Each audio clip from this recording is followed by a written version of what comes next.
So I just want to make sure that everyone, there are a lot of people here. Well, welcome everyone. I'm so glad to see so many faces and so many of your videos. And I love that we're gathering together at this time of social isolation that we can actually see each other.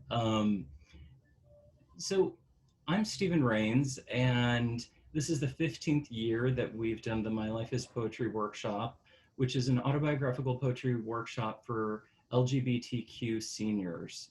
And it's funded by a grant by the LA City Department of Cultural Affairs. Unfortunately, this is a program that they've seen value in and funded for 15 years consecutively. And so we're very fortunate for that. It's also generously supported by the center's senior services program, and we have the director with us today. And so I would like to introduce to you Kira. Hi, welcome everyone. I just wanted to take a minute to introduce myself and to welcome you all to My Life is Poetry. I'm Kira Pollack. I'm the Director of Senior Services at the Los Angeles LGBT Center, and we are really pleased to always partner with Stephen on offering this workshop for the last 15 years and having the opportunity for older adults to develop their amazing works of poetry. I know that no one will be disappointed tonight by the reading. Thank you so much. Thanks. And so I'm trying to navigate through Zoom because I'm kind of new to it as well, especially with so many people right now. We have about 70 or so people online, so it's a lot to manage. But so right now in the chat, what I'm going to do is I'm going to post the order of readers, so you have an idea. You have an idea of who's reading. And so each reader is going to read one poem. And this is a poem that was written in the workshop. And this recent iteration of the workshop was about 5 weeks. And all the work is autobiographical. What else do I want to say? There are some people in the audience I just want to give a shout out to. We have BJ, who is celebrating her birthday weekend. So hello, happy birthday, BJ. And then we also have Evans Vestal Ward, who has taken portraits of the seniors every year for the past maybe 6 or 7 years. And he just went off his screen, so you can't see him. Clearly someone who's more comfortable behind the camera. And unfortunately this year we couldn't do it because we're not meeting in person. And also there are some previous students in the audience who are just not sharing their work today. And Daryl is one of them. Eleanor, I'm trying to see who else. There's so many people to see, but welcome, and it's always great to have everyone in the room. So the first reader for today is Bonnie Lee. I'm Bonnie Lee. My life is poetry. Getting here. You asked how I got here, so I told you. I got here stoned out of mind, high on drugs. No. I got here barely a sliver of myself from a breakup, diet, brandy neat, popcorn plain, not even salted. No, I got here because there was opportunity in Venice Beach. Someone else's yappy dog needed care. But that's not. The whole story can never be stated simply in 7-word stanzas. I prefer being sketchy, leaving out whole chunks. I was bored with feeling hurt, so I got in the car, maniacally driving alongside railroad tracks, old Route 66. No, it wasn't just that I was at my wit's end. I was turning gray. She was taking up space, sucking on mints in the passenger seat. Wait, that can't be. I always give up the wheel. She was driving, one arm casually squeezing my knee. No, I was on my own, definitely. surrounded by drifting expanses, tumbleweed running every which way, the scratchy feel of exhilaration, love offered like something wild. But I wasn't in the mood, not anymore. There is only fabricated truth. I got here because the ocean called. Thank you. Thank you. And our next reader is Cassandra Christensen. And let me figure out how to highlight her. I'm Cassandra, and my life is poetry. Race, relations. I can't say she is heavy, just herself, around 55. I can't say I noticed anything about her.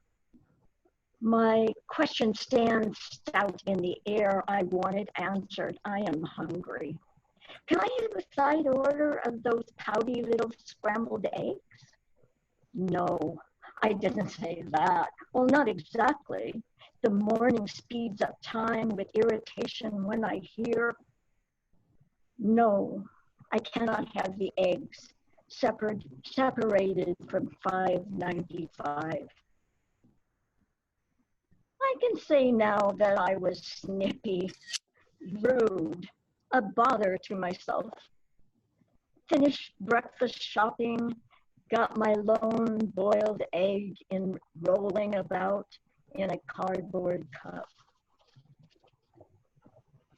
Irritation twitches at my mind as I begin to feel the embarrassment replacing hunger. Push my chair backward, scrape against the floor. Go to her. Excuse me, I was rude, forgive me. She rights herself, fullness in her body, says, don't worry, honey. It happens all the time.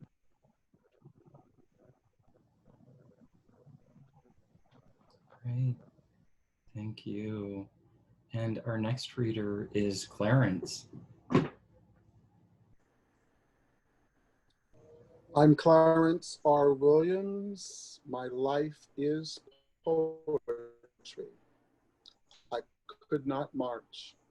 I could not march and protest for Black Lives Matter. I couldn't carry another banner. I've carried the banners for LGBTQ rights in the first march on Washington, for women's rights, environmental rights, immigration reforms, joined the picket lines for labor unions, anti-apartheid, and yes, march with wonder for King Holiday. I could not march. I could not march to another vigil saying the names of the murdered ones. There are simply too many. I could not march in solidarity with my brothers and sisters physically, not because of mobility issues, but because of my mind. My mind is clouded with the smoldering vision of Red Summer, the violence of Bloody Sunday and every day of the week, the burnings of Rosewood, Greenwood, Wilmington, the lynchings in Elaine, reaching past every hanging tree in Mississippi's Delta, dogs sicked on little children, water hoses forced on the bellies of pregnant women, houses of worship bombed, shootings at Kent State, and the assassinations of Martin, Medgar, Robert, John, and every Black Panther. I could not march. I could not march because it all started in 1619 by white men who recognized the strength, abilities, and power of Black people. It will now take the descendants of those white men to fix the residual ills that continue to assault Black people, keeping my family marching to Zion. So I surrender to the understanding of anti-racism versus anti-Blackness. I must do the work of healing myself, a cleansing of DNA, suppressing the hope to hope, hoping that things will change. I could not march. I could not march with self-proclaimed allies. Allies, will you tell Karen, George, and Becky to call the police? Call for police defunding, call for community policing. There will always be driving while Black, shopping while Black. There would be bird watching while Black, and yes, barbecues with loud music, Skittles, and iced tea. Allies, will you stand after the photo ops and Twitter feeds die? Will you stand in the truth of justice and righteousness, or will you simply return yourself under the rock of broken promises and complicity? Will you, in this right now moment, stand with me, taking power to policy? Or will you just morph into the abyss of silence? I could not march. I could not march singing another protest song. I couldn't sing another freedom song, no overcoming song. I could only sing a declaring mantra from pianissimo to crescendo in the rhythm of my spirit, dancing to the cadence of my soul. I could not march. I could not march. I could not march. Thank you very much. Our next reader is David Park Epstein.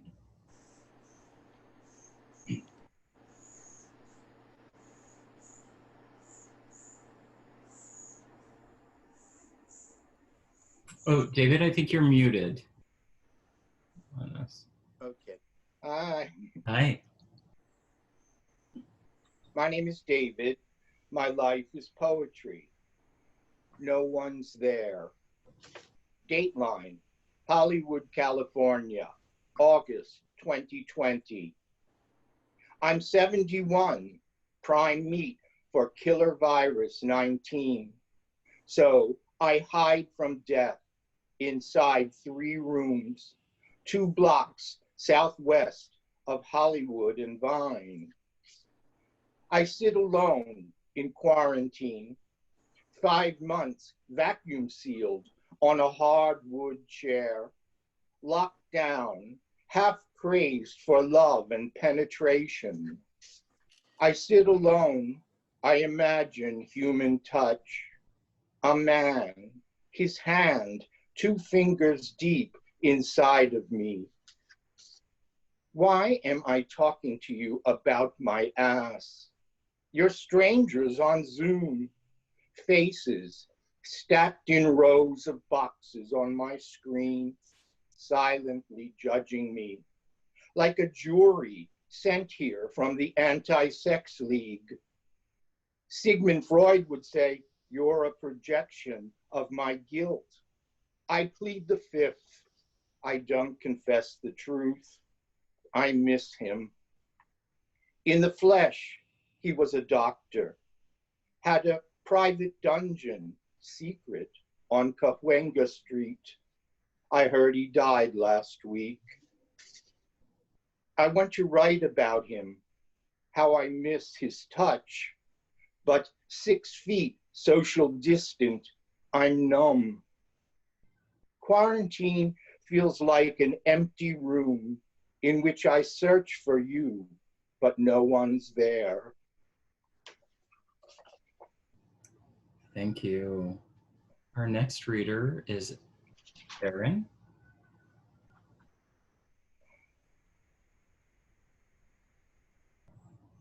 I think you're muted, Erin. There you go. Yeah, sorry. My name is Erin, and my life is poetry. I am a dyke. Dyke takes back the pejorative shouted by straight boys who long to hold each other's dicks. Dyke is the balls out, badass, no fear, stone butch I am in my brave, tender heart. Dyke is this new, soft buzz cut, different than the stiff, prickly patches from chemo. Dyke march, fists pumping the air, dykes on bikes, armpit manes flowing, Harleys rumbling down Santa Monica Boulevard. Dyke secretly loves bossy femmes. Dyke, blue jeans, button downs, bravado, cargo shorts, tank tops, tattoos, leaning against the jukebox, daring you to blush. Dyke does not give a shit about what others say. She has struggled far too long. Thank you.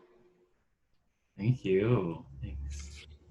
Our next reader is Gordon.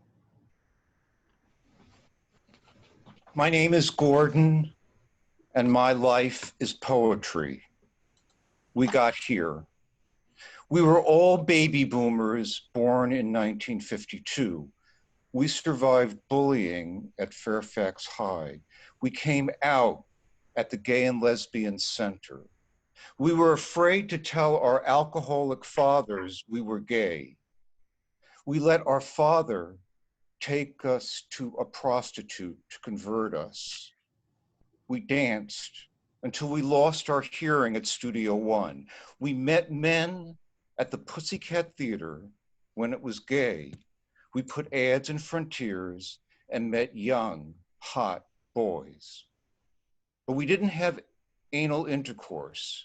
And we stopped dating when AIDS was blowing up the community. We started going to memorial services. We cried when they played Taylor Dane's Love Will Lead You Back.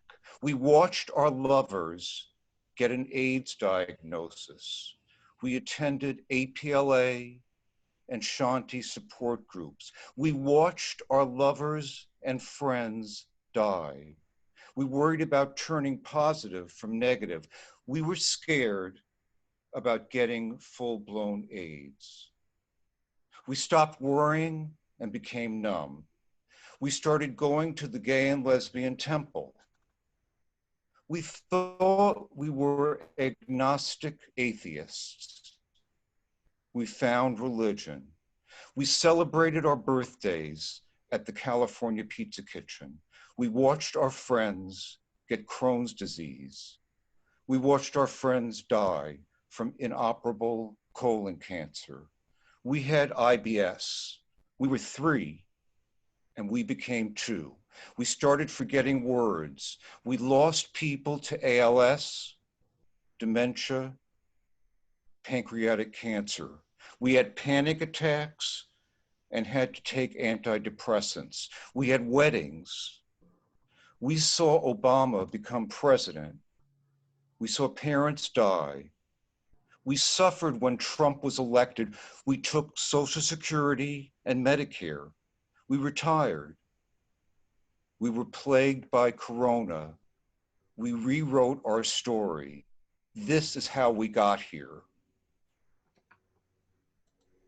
Thank you. Thanks. And our next reader, she just disappeared from my screen. Okay.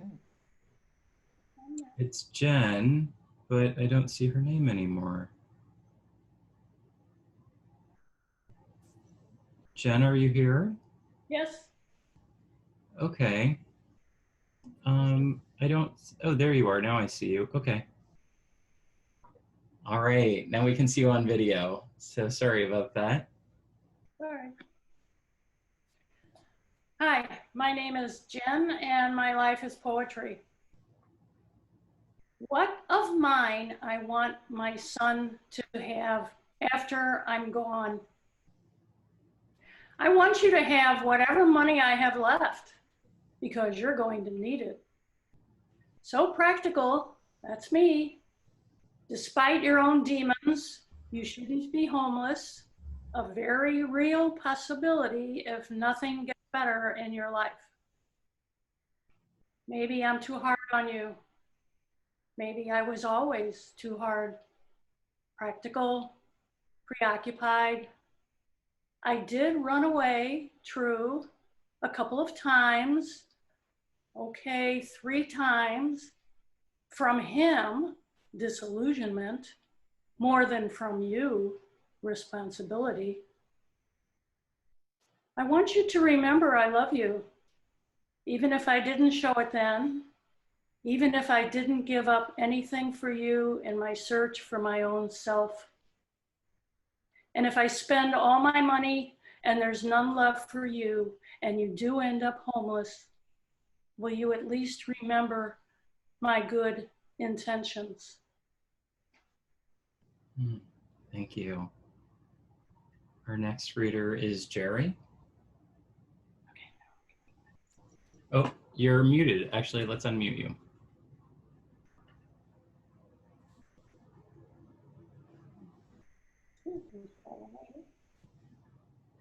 Okay.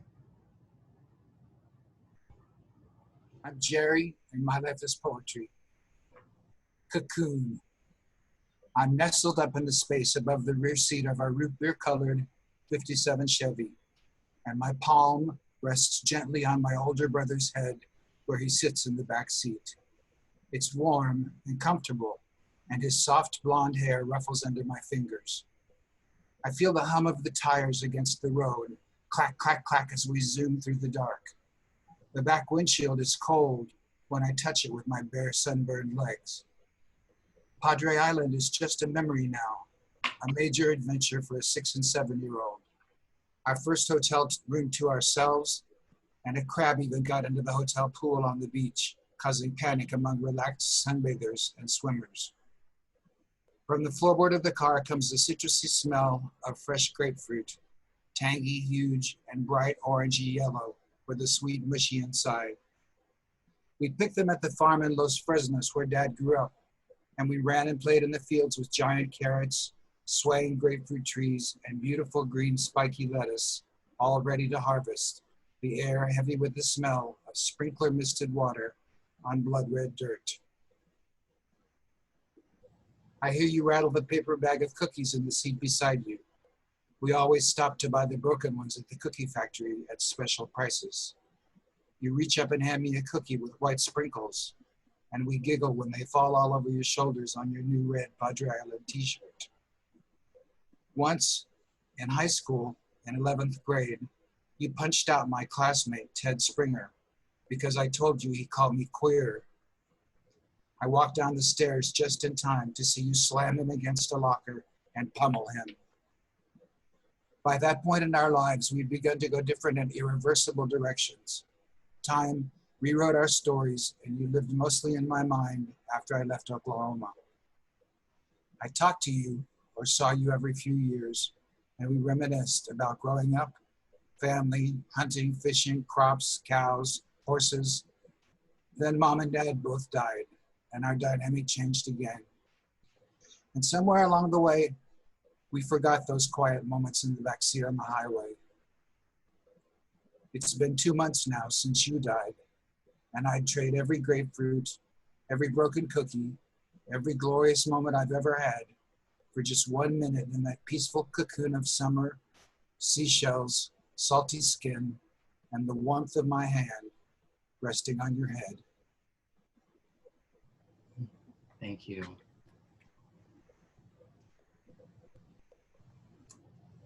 So our next reader is Jim.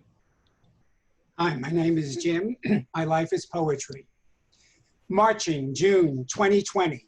I so wanted to be out on the street, thousands and thousands on Hollywood Boulevard and downtown and on the West Side. I wanted to be there. Alas, COVID keeps me watching. Watching the video of George Floyd, it horrifies me. And yet there was video of Eric Garner and Rodney King. But this was different. This was deliberate. This was murder. And for what? A supposedly counterfeit $20 bill, $20 fucking dollars, and you died? Finally, everyone saw it, thanks to a brave young teenager who captured it in its brazenness, in its callousness, in its evilness. I wanted to be out on the streets like I was 50 years ago protesting. 1, 2, 3, 4, we don't want your fucking war. In DC with thousands and thousands. It felt right. It felt good. Did it do any good? Not so sure. The war went on for 6 more years. They marched for Eric Gardner. They marched for Ferguson. Did it do any good? Not so sure. But this time could be different. We saw something was broke. Something was really wrong. I could hear people think, oh, that's what they meaning Black people, that's what they're talking about. It was real now. It has always been real, but so many didn't believe. Now they believe. I am white, and I can't imagine being treated that way. I'd burn the whole fucking country down. I want to march. I want to be out there. I am in spirit. I hope the moment doesn't fade like it has before. We must change. Can we? Thank you. Thank you. Our next reader is Lainey. Right now you're muted, Lainey. There you go. Unmute. Okay. Yeah, you're good. My name is Lainey, and my life is poetry. This poem is called Earthquake. Jolting, spinning, I felt the earth gliding after a Sabbath service. A special moment springing, carrying me through creation, reminding me of a Manhattan subway, underground, but not buried. When passengers look askance and sideways, songs selected, tempo performed, the whole world humming, then the re-emerging sweetness of a woman holding me close as gears grind, jolting, spinning. A lit candle still burns. A lit candle still glows. It stops, but I will always, always remember you, Marty. All right, thank you. Our next reader is Lou. Hi, my name is Lou. My life is poetry. My poem is called Earthquake. My dog is restless. He paces back and forth underneath the bedroom window. Fritz can see or hear something I cannot. I am in bed, awake, but craving more sleep. He whines as the quake, like a freight train, rumbles over the mountain into Pasadena. A sudden jolt moves the bed sideways. Irv screams for me to get up. I stumble toward the doorway. The three of us huddle there as the earth moves and buckles under our feet. Books rattle off bookshelves. Dishes shatter in the kitchen sink. We hold each other in the doorway. It seems to never end. Thank you. Our next reader is Louise.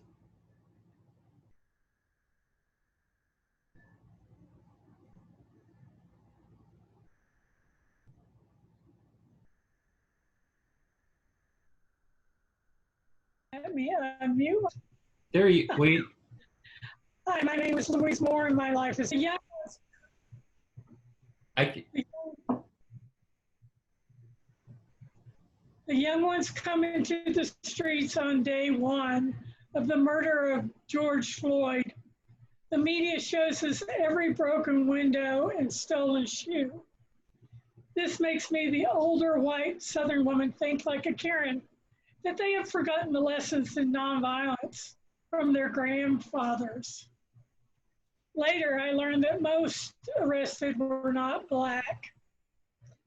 My non-Karen soul remembers the cops harassing us lesbians at the Europa Bar in Knoxville, Tennessee, and my soul thinks of what having that helpless, enraged feeling over and over and over would end up in. And I pray for the young ones in the street and hope it will be a second wave of change. What the hell does it matter if someone walks on my grass? So I try and stop the Karen voice every single time. Thank you. Our next reader is Margaret.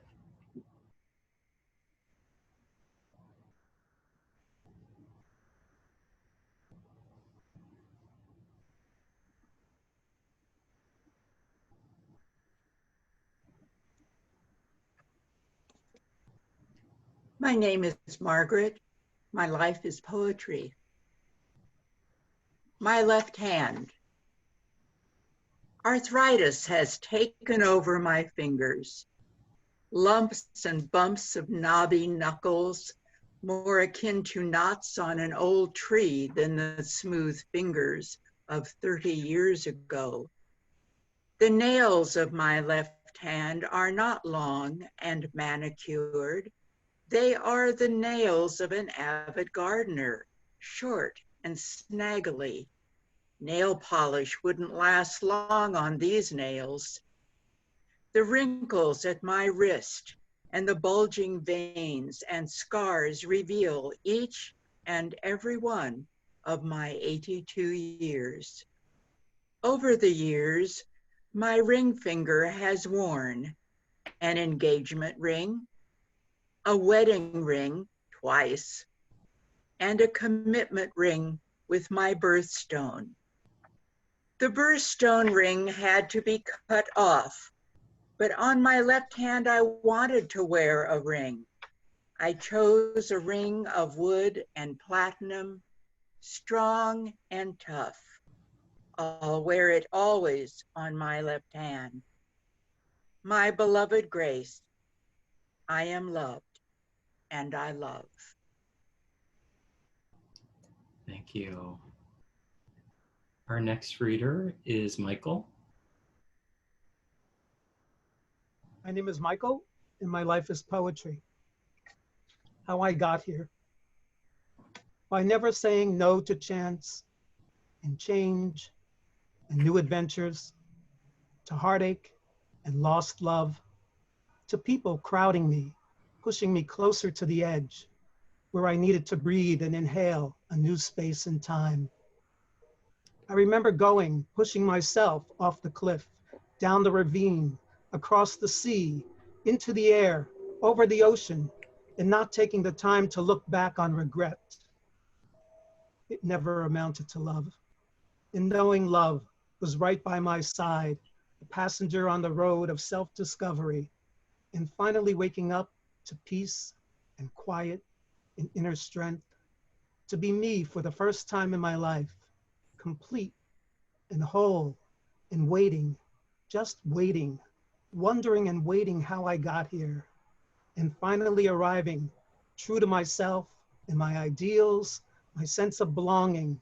I belonged, and nothing on earth could take that away, that feeling of success and love and knowing oneself.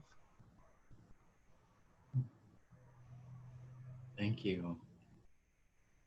Our next reader, the penultimate, is Robert Patrick.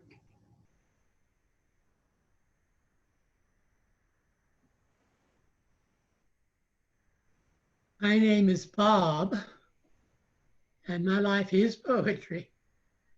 This is how I got here. The elements formed single cells. Some cells noticed some cells else. Met and mated, mixing genes, thereby creating several scenes.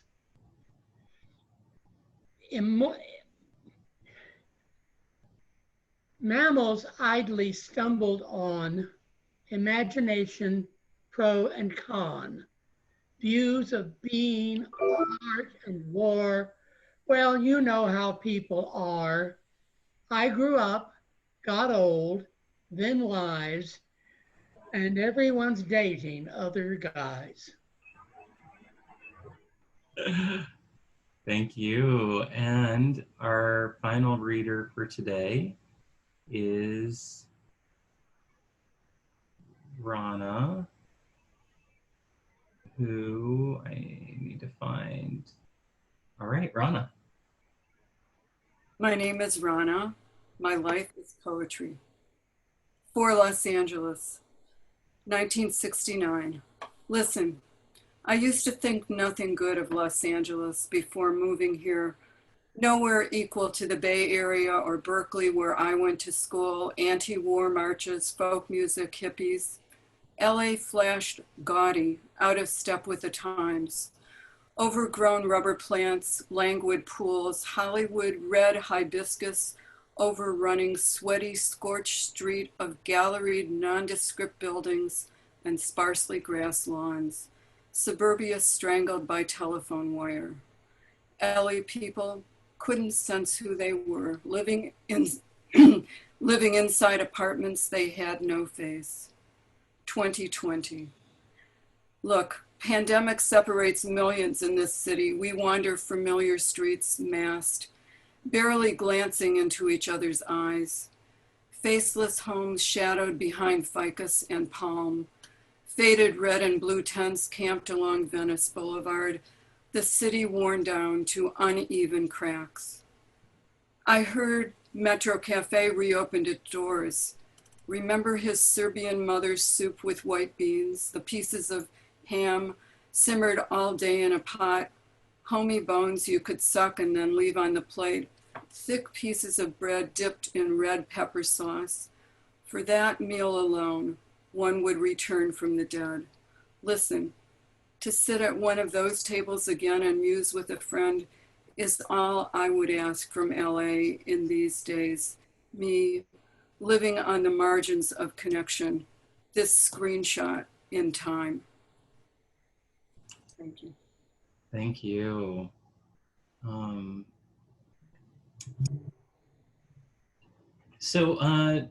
That was our reading, and I think it's very clear for everyone who heard it that the urgency that's just kind of behind these poems, right? And I always feel like this is one of the most valuable work is coming out of this workshop, and I'm so grateful for all the participants, over 20 this year, who are going against the societal pressure of not disclosing about themselves and being involved in a creative pursuit. So I appreciate everyone who was a part of the workshop, and also our huge audience. There are 80 people here today. And so what I would like to do, if no one minds, I'm going to do a screenshot of our audience, and so I can post it. And then of all of you, if you want to smile or wave, it's going to take me a minute as I just do this for each group of you, because there's so many. Oh, I'm recognizing all these faces. There's so many more people here than I even knew. All right, so I will post your glorious faces on Facebook, just to give a shout out to the audience. So thank you everyone for participating. Thank you for the Department of Cultural Affairs that funds this program. Thank you to Kira for being here and for being such a great support of this program. This wouldn't take place without her. And thank you to all of the readers tonight. So thank you very much. Thanks.